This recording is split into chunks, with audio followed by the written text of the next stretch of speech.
Bonjour, donc la liste des 23 joueurs pour les 2 matchs France-Bulgarie et Pays-Bas-France. Gardien de but, Alphonse Areola, Hugo Loris, Steve Mananda. Défenseur, Lucas Digne, Laurent Koscielny, Levin Kurzawa, Aymeric Laporte, Jérémy Mathieu, Bakary Sagna, Djibril Sidibé, Raphaël Varane. Milieu de terrain, Johan Cabaye, N'Golo Kanté, Blaise Matuidi, Dimitri Payet, Paul Pogba, Moussa Sissoko.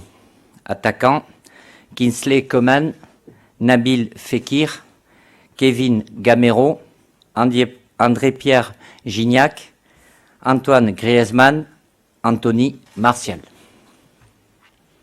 Je vous écoute. Bien.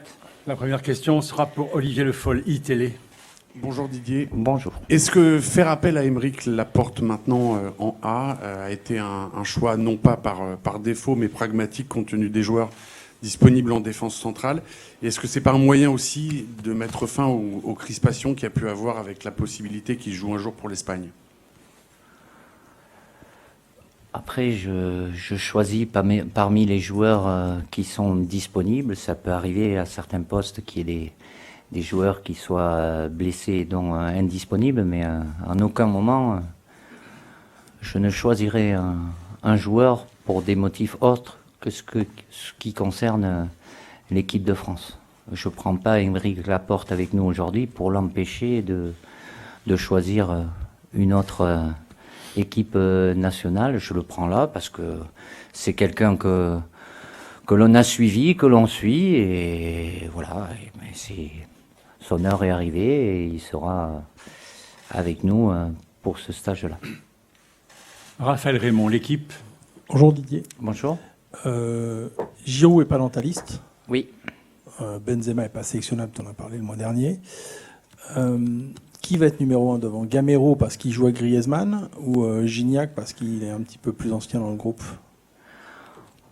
Tu m'en demandes trop aujourd'hui. Vous avez la liste des attaquants. Les deux ont le profil, bien évidemment, d'être attaquant axial. Donc les deux sont susceptibles de pouvoir commencer, rentrer. J'affinerai ça avant le premier match déjà.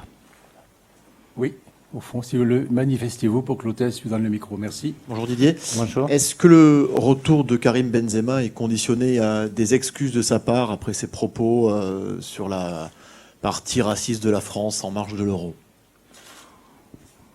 Non, moi je fais des choix et à chaque fois quand je fais des choix, peu importe le joueur, je fais des choix pour ce que je considère être le bien de l'équipe de France. Voilà. Que ce soit pour Karim ou pour un autre. Voilà. Après tout ce qui est extérieur, je sais que ça vous occupe beaucoup. Moi, c'est pas mon actualité. L'important, c'est les 23 qui sont là pour les 2 matchs qui nous attendent et qui sont très importants par rapport à la qualification pour la Coupe du Monde. Raphaël Raymond. Toujours devant Didier, tu as rappelé Kingsley Coman qui était blessé le mois dernier. Tout à fait. Nabil Fekir qui était convoqué, qui avait dû déclarer forfait au détriment on peut estimer, de Dembélé. Alors, première question, est-ce que Dembélé c'est pour le laisser aux espoirs? Il sera un espoir. Parce qu'il est dans cette catégorie-là, il est même en dessous, quoi. Donc, et comment tu vois cette concurrence? Parce que là, tu as dû faire des choix t'as des choix très compliqués à faire devant sur les. Je ne vais pas me plaindre.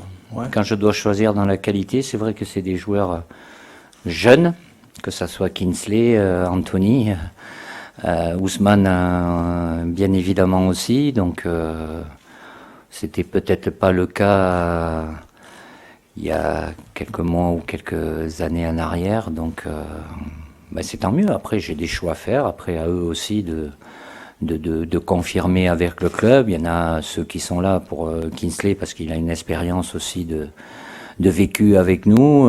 Il a été blessé, il revient même s'il n'a pas eu un temps de jeu élargi, mais il a repris la compétition. Donc, mais Ousmane après ses 2 premières sélections au mois de septembre, a confirmé qu'il était un joueur de grande qualité. Il a encore des paliers à franchir, comme tous les jeunes, Kingsley aussi, Anthony aussi, Martial. Donc voilà, il y a un match en espoir évidemment qui est décisif avec cette rencontre en Irlande. Après, quand j'ai la possibilité que tous sont plus ou moins disponibles, j'ai un choix plus compliqué à faire. Mais bon, je préfère me retrouver dans cette situation-là. Oui, c'est à vous. Là. Oui. Bonjour, Dabi Atabi, Foot Mercato. Vous avez sélectionné Alphonse Areola. Que pensez-vous de son début de saison et est-ce que dans votre esprit, il est numéro 3 maintenant? Il fait partie des 3 gardiens. Il a eu un début de saison où il a pas joué, mais depuis il a enseigné 5 matchs titulaires, où il est très performant avec le Paris Saint-Germain, où il dégage beaucoup de sérénité, de tranquillité. Il était là au mois de septembre aussi. Après, évidemment, il y a 2 joueurs, 2 gardiens qui sont plus expérimentés, qui ont vécu en équipe de France, à savoir Hugo, qui est notre capitaine, et Steve. Mais ça me semble tout à fait logique que Alphonse fasse partie de ces 3 gardiens que j'ai retenus pour ce stage-là. Fabien Lévesque, France Télévisions. Bonjour Didier. Bonjour. C'est le retour également de Nabil Fekir qui avait traversé une année difficile après sa longue blessure. Est-ce que tu estimes qu'il a retrouvé toutes ses aptitudes, sachant que c'est un joueur pour lequel tu avais beaucoup d'estime? Est-ce qu'il a un profil différent des autres finalement?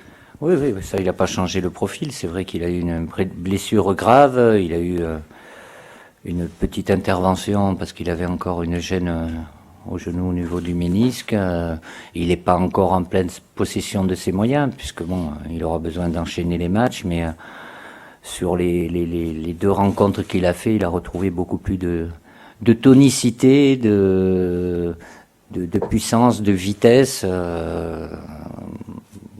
Il semble complètement libéré par rapport à son genou, mais ça met du temps qu'on a une grave blessure comme ça. Donc, mais évidemment que c'est quelqu'un, ça remonte à pas mal de mois et d'années. Le potentiel, il a. Après, il a été freiné en plein vol, comme on dit, par rapport à cette grave blessure. Mais évidemment qu'il se rapproche chaque jour un peu plus de son meilleur niveau.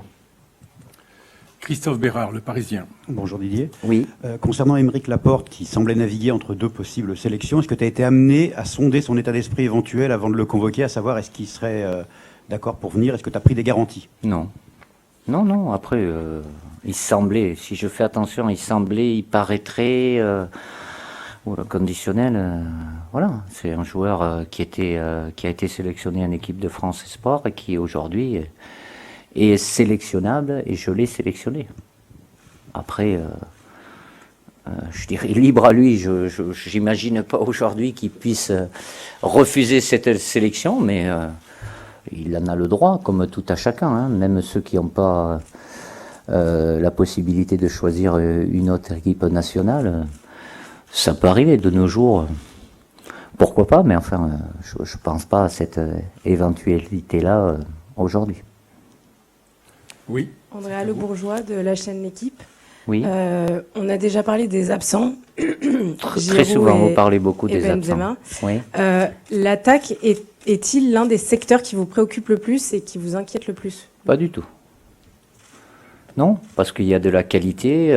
C'est pas parce que sur le dernier match, on n'a pas réussi à avoir l'efficacité. Ça l'a été sur les matchs précédents. Le plus difficile en football, évidemment, c'est de marquer des buts, mais je fais confiance et j'ai confiance en ces joueurs-là parce que ils l'ont prouvé, ils le prouvent avec leur club aussi, ou ils l'ont prouvé avec l'équipe nationale que ils sont performants et ils sont efficaces aussi.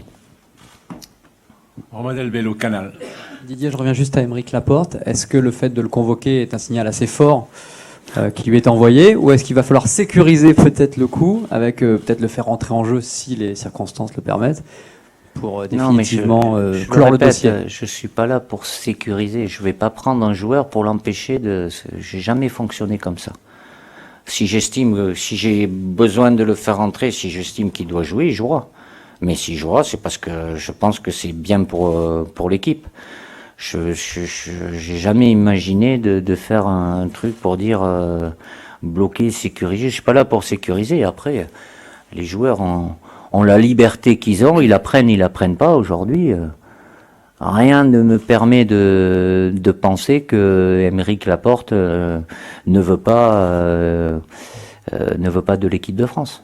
Tant que lui il dit pas, il me le dit pas ou il vous le dit pas, après c'est un peu du blablabla et le blablabla, il y en a tellement que j'en tiens pas compte. Raphaël Raymond.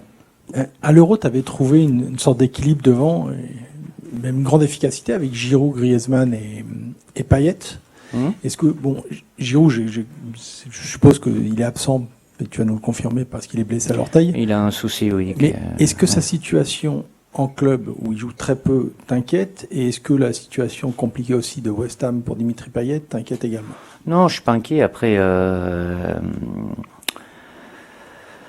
Olivier a repris plus tard, donc après il y a la situation en club où son entraîneur peut faire des choix différents, mais là bon, il a eu une première blessure quand il est rentré contre le PSG, il en a eu une deuxième quand il est rentré contre Chelsea, donc aujourd'hui il a besoin de, je sais pas, c'est sans doute c'est peu probable qu'il puisse être disponible pour ce week-end et depuis le match qu'il a joué avec nous en Biélorussie, il a eu 80 minutes de jeu répartis sur 3 matchs. Donc, par rapport aux exigences du haut niveau, l'importance des matchs de qualification, même si je sais très bien ce que Olivier a fait avec nous et l'efficacité qu'il a eue, l'important c'est d'avoir des joueurs qui soient à 100%. Après, je sais pas, évidemment que je lui souhaite, comme à tout à chacun, qu'il ait un temps de jeu le plus important possible, parce que comme tout joueur, il a besoin d'être dans le rythme et répéter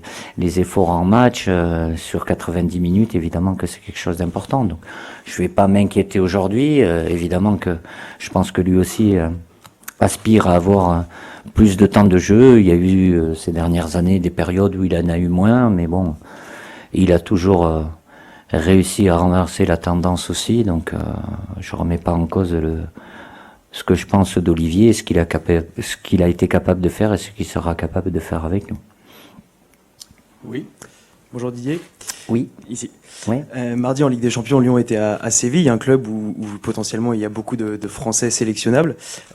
Et de l'avis de tous, Steven Nzonzi a fait un match remarquable. Il est beaucoup cité en Espagne. Est-ce que c'est un joueur que vous suivez ces derniers mois? Et qu'est-ce que vous pouvez nous dire sur lui en général, s'il vous plaît? Oui, on le suit. Évidemment, il est performant. Il était déjà performant. Il a fait une très bonne saison la saison dernière. Il confirme. Donc, sur ce match-là, après, vous regardez ce match-là en particulier parce qu'il y avait Lyon. Mais je l'ai vu aussi sur des matchs de championnat. Donc, oui, il est très intéressant. Il y a une concurrence importante au milieu de terrain, mais il fait partie des joueurs qui sont performants dans ce registre-là. Patrick Lemoine. Bonjour. Bonjour. Pourquoi avoir rappelé Jérémy Mathieu? Et pourquoi pas? Non, ça ne plaît pas comme réponse. Oui, non. Mais pourquoi pas alors? Voilà. Parce qu'il est quand même pas titulaire au Barça. Il est vraiment pas. Et puis, avec tout le respect que je lui dois, surtout à lui, il n'est pas d'une première jeunesse non plus. Et alors, c'est quoi une première jeunesse? D'avoir passé 30 ans, on n'a plus le droit d'être un... Comme moi, passé 65 ans, c'est fini, on est des seniors. Non, mais 65 ans, au football, d'avoir plus de 30 ans, ça n'a rien à voir, quoi. La comparaison est plutôt flatteuse, mais pas pour lui, en l'occurrence, quoi. Donc, non, mais c'est vrai que, par exemple, Lolo, Laurent Koscielny doit avoir 30 ans, Raphaël Varane est jeune, Laporte est jeune, enfin bref, c'est une défense plutôt jeune. Et Jérémy, voilà, c'est tout. C'était juste comme ça. Oui, mais je vois, il est moins jeune, mais il est pas périmé non plus. Hein. Il faisait partie de la liste de l'Euro. Oui, il a été blessé. Il est revenu, il joue. C'est vrai qu'il est à Barcelone et il y a une concurrence qui est plus importante peut-être à Barcelone que dans d'autres clubs, mais sur les matchs que je lui ai vu faire, il garde son son niveau. Après, et je vais pas vous le cacher, évidemment que si j'ai Samuel Umtiti qui est pas blessé, certainement il aurait joué peut-être plus aussi. S'il y a des absents, voilà, il fait partie de la liste élargie des joueurs que l'on suit, mais il n'y a pas besoin, je vais pas faire qu'une équipe de jeunes. Le haut niveau aussi, la jeunesse c'est bien. Je suis pas contre, bien évidemment, mais d'avoir des joueurs d'expérience et qui ont un vécu, c'est bien d'avoir un amalgame entre ces deux générations un petit peu, les jeunes avec leur qualité, leur fougue, leur insouciance, et puis d'avoir des gens qui ont un peu plus de bouteilles, comme on dit. Là, je fais pas une comparaison par rapport à vous, mais non, Philippe, non, pas du tout. Mais voilà, il faut un équilibre un peu entre ces deux générations-là. Fabien Lévesque.